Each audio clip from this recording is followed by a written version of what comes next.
What's up, my people? This is Big Jacc coming at you again with my homeboy Melly Mel, and I watch Kev Mac videos where content is king. And we back at it, man. We for real about this thing. We ain't playing, man. Where'd you grow up at, Big Jacc? Man, I grew up in LA, Mel, on 107th in Maine. Man, and I moved out to Lancaster since I was about 6 or 7. So how did you get from the block, man? When did you embrace the block, man? Cause your sister stayed next door to me, and I saw you as a little kid. You know what I mean? And I knew your sister Darlene and Charles Dixon. Charles Dixon is a great artist. Of a lot of people don't know he's just a tremendous artist in the community. He served the community at Compton Watts in Los Angeles.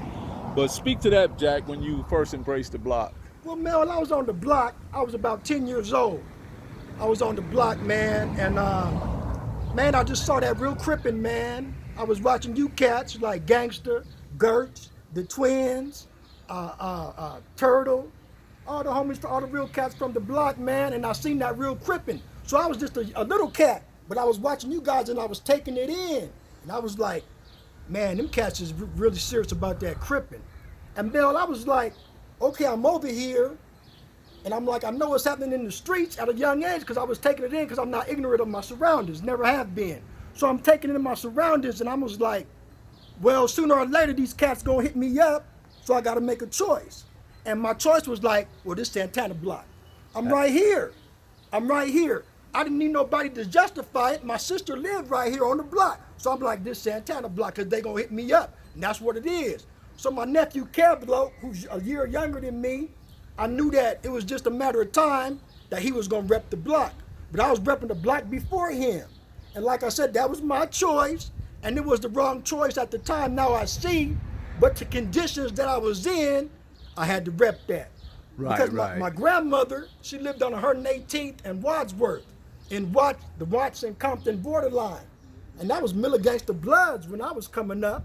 That was a pretty hard territory. Mel, you got Eugenia Village, you got Miller Gangsters, you got the projects over there, you got Anthony's Park, you got the Nickersons, and the other Crips was across Central. It was Carver Park. So Mel, I'm a young cat, and they saw Bloods around there. But I'm not gonna hate. The Miller Gangster cats was cool. Right. Cause Mel, I was playing basketball at 116th Street School with them cats, right? And they weren't tripping because they knew my grandmother. So they just seen us over there, right? And like I said, them cats was cool. Hey, shout out to all my cats on the red team. Ain't no color lines. But look, I like to get down at the Santana Block Crips. That was my choice. That was your family. That was my family, man. I'm right there. And how can you not embrace Kenny Wayne Johnson when he telling Speak you to on put it. the word out, man? Speak on it. And we can't get it can't get got.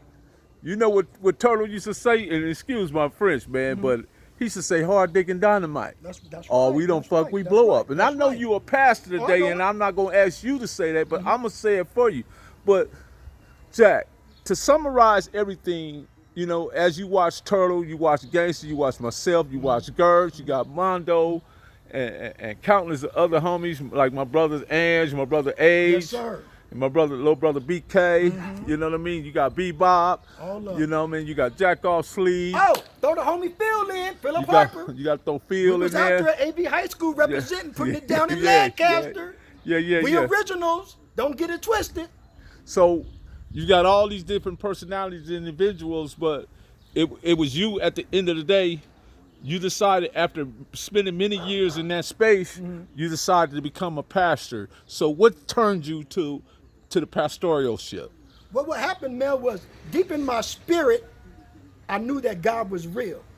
In my spirit, in my inner man, I knew that God was real. And God told me at 10 years old, I'm going to be preaching his word in the last days. Well, I'm preaching his word in the last days. But it was a struggle because I wanted the streets. I wanted the women. I wanted to get my gangster on. I wanted to drink and do everything you do in the streets, right? So I wanted that reputation. But when I got that reputation, I didn't like it, okay? Because when I looked in the mirror, I knew I was called to preach, right? But when you get that reputation, you got to build on that reputation. And then when you have people saying, well, you're this and you're that, well, it kind of pumps you up and you get your chest out, right? But inside, I was broken. And I knew I was called to preach and I knew I was going the wrong way, right? So God through many years of just going to jail, doing drugs, and all kind of foolishness that you do in the streets, God always had his hand on me, called to preach. Uh-huh. He had his hand on me, Mel, called to preach. So in and out of jail, messing up, doing this and that, it was always in the back of my mind, called to preach, called to preach, called to preach, right? Well, let me tell you something. God's faithful. Because Melly Mel can attest on my Facebook page, what I do is all about preaching, all about the word. Then it's all about my past lifestyle in the streets. And let me tell you something. I don't put extras on it. On the stuff I did in the streets, I don't put extras on it. It is what it is. Everybody from Lancaster to Compton to wherever I was at, they would tell you. I don't put extras on it. I represent it. I represented that. I represented for the block. Because like I said, when I chose to rep the block, I had to rep it. I had to be serious about it because let me tell you something. And I'm not just saying that, but my cats from Santana block, it was some serious get down cats. But now the positive tip is some serious cats. We keep it real. So what about Joe Rockhead? Oh man. You know he used to date your sister Reba. Yeah. That's the man. He used to come to the house. He was but like I said, I was younger. Now I seen all the homies, and all of them never did like in the neighborhood. They saw me. And Well, they that's saw my face. Reba's your niece, though. Huh? Yeah, my niece. Okay. But I never had any problems as far as put it this way. I never tried to force myself in the crowd. Right. But I was out there. You know what I'm saying? That's good, man. That's my sister's So house. one more question, Jacc.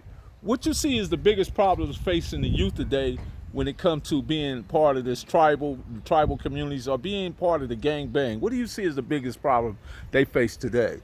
Because let me say this, because I think that a lot of things that's happening now today, hip hop has an influence over even our style, our language, the way we connect, the way we talk to one another. Now I see that hip hop has affected gangbang because you see these gangbangers now, they going live. They even going live and antagonizing one another and calling each other out. You know what I mean? They use the social media to engage in this type of behavior.